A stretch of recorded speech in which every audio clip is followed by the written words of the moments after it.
Un saludo a todos los oyentes de estas pequeñas píldoras de Volver a Marx. Yo soy Carmen Parejo, miembro de Volver a Marx y también directora del medio digital Revista La Comuna.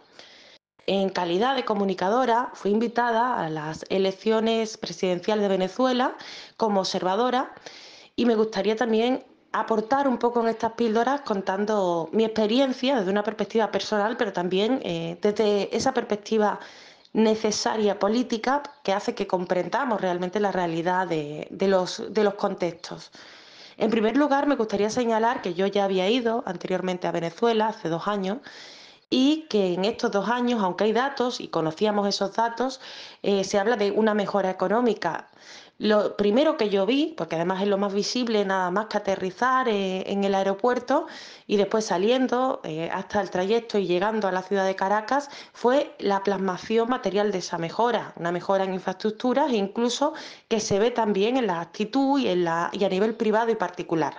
Creo que es muy importante destacar esta mejora económica porque Venezuela, que en la anterior píldora magnífica que hizo el compañero José Antonio Ejido ya lo explicaba, es un país que ha sido asediado económicamente, que actualmente tiene más de 900 sanciones económicas y estamos hablando de un país que históricamente atraviesa dificultades por su posición dentro de la División Internacional del Trabajo y de la Producción, por su dependencia de la renta petrolera y que estas medidas coercitivas, mal llamadas sanciones, medidas coercitivas que se imponen para provocar un cambio de régimen en el país, han supuesto un daño evidente a la economía venezolana. Entonces, en ese contexto me parece especialmente destacable, y por eso quería iniciar con eso,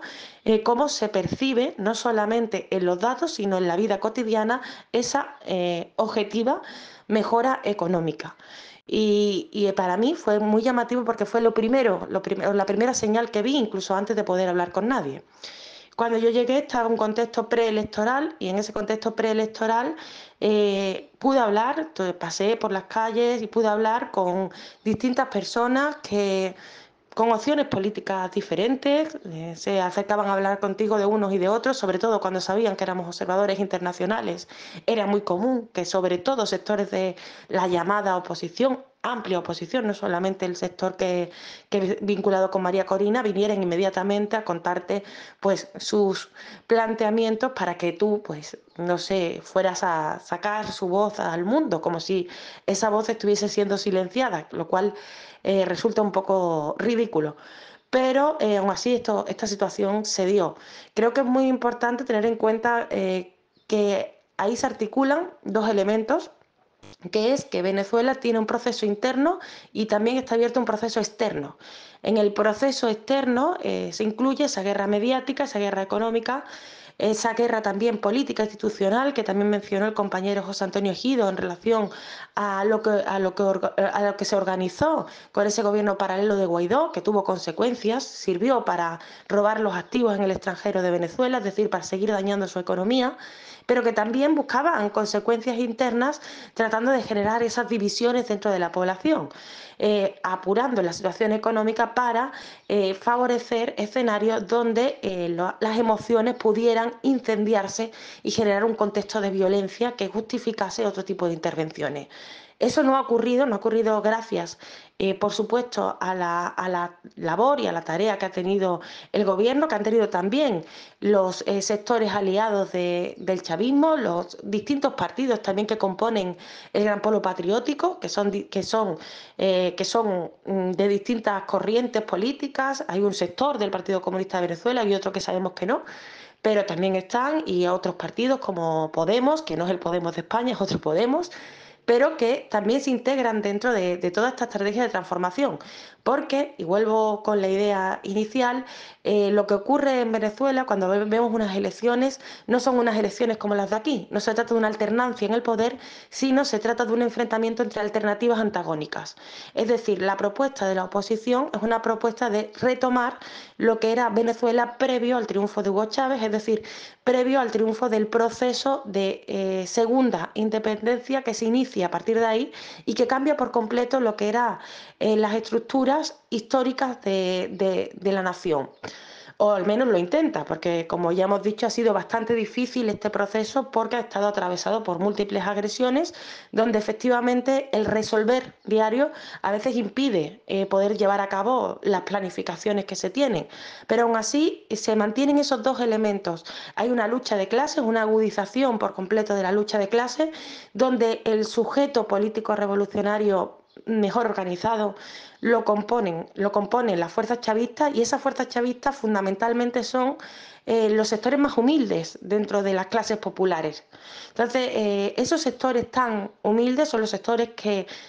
están más organizados y son contra los que se enfrenta toda la guerra, esta guerra multidimensional, internacional e interna por parte de esa oposición, que lo que quieren es retornar a la situación previa donde una clase oligárquica parasitaria de intereses extranjeros se veía beneficiada a costa de todos los demás. Entonces creo que desde una perspectiva básica de justicia, cualquiera que se acerque, que conozca las realidades, que hable incluso con un sector y con otro y que escuche lo que cada uno dice, puede comprender con relativa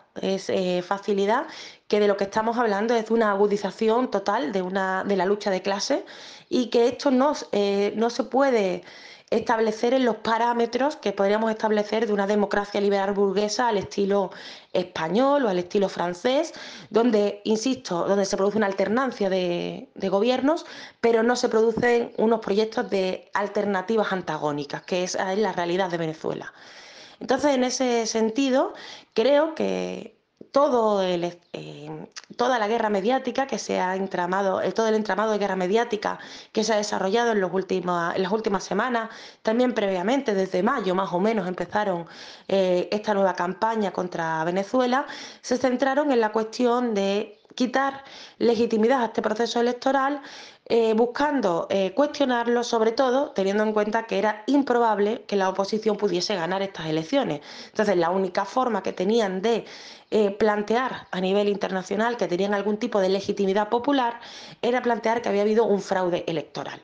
Evidentemente se ve muy clara que es una estrategia mediática, pero aún así esto ha servido para que, desgraciadamente, no solamente los sectores más reaccionarios, sino sectores del llamado progresismo europeo, también en Latinoamérica, veamos el caso de Boric, por ejemplo, se hayan acogido a esta cuestión electoral como si esta cuestión electoral fuera la clave para comprender todo el asunto de Venezuela, o sea, todo el trasfondo realmente político que está ocurriendo y que lleva ocurriendo más de 20 años en Venezuela.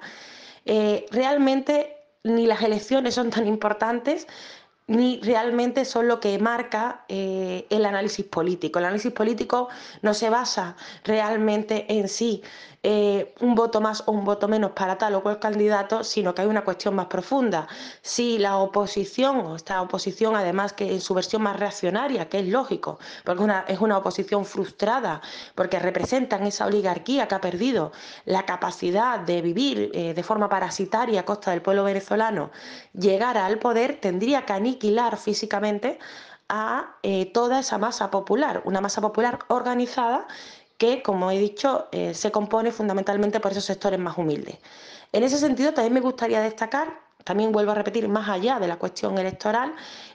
los proyectos, las misiones que llaman allí, y también toda la forma organizativa, las comunas y demás, que son formas de organización popular donde el pueblo venezolano se ha convertido en protagonista de las transformaciones sociales en su país, al ritmo que se puede llevar, al ritmo que dentro de este contexto se puede asumir, y también teniendo en cuenta las propias contradicciones inherentes. Pero esto es clave para comprender que no se trata de una cuestión de si ganas por más o menos votos, sino que el grupo político organizado mayoritario se constata que son las fuerzas chavistas, y se constata más allá de lo electoral, se constata también en una experiencia cotidiana y en un trabajo cotidiano que se desarrolla por todo el país. En ese sentido, Sí que me gustaría destacar que yo agradecí poder visitar Venezuela y poder hacer de observadora en estas elecciones, no solamente por poder transmitir efectivamente que tienen un sistema completamente transparente, demasiado transparente, es decir, creo que no hay unas elecciones en el mundo que estén más vigiladas que la de Venezuela, porque se vigilan por todas las partes del mundo, se exigen cosas que no se le exigen a nadie. Por ejemplo, las actas de las elecciones mexicanas que fueron hace meses terminaron de hacerse públicas hace pocas semanas, que es lo lógico, esos son los tiempos habituales. Sin embargo, veíamos cómo en el caso venezolano se le exigía al día siguiente que estuviese publicado en la página web, cuando además Venezuela ha sufrido otra agresión más, que ha sido un ciberataque masivo a todas sus instituciones durante estos días. Es decir, sabiendo que eso era imposible a nivel técnico, y también era imposible porque no son los márgenes habituales que se le exigiera a ningún otro país. También hemos visto que cómo se exigían esas pruebas de los ciberataques. Esas pruebas también han sido presentadas. Y una vez que estas pruebas han sido presentadas, pues ahora vuelven a que por qué no están subidas las actas en la página del CNE. Realmente son excusas estúpidas que, desgraciadamente, como he dicho, no solamente está utilizando la extrema derecha, la derecha o incluso los capitalistas habituales,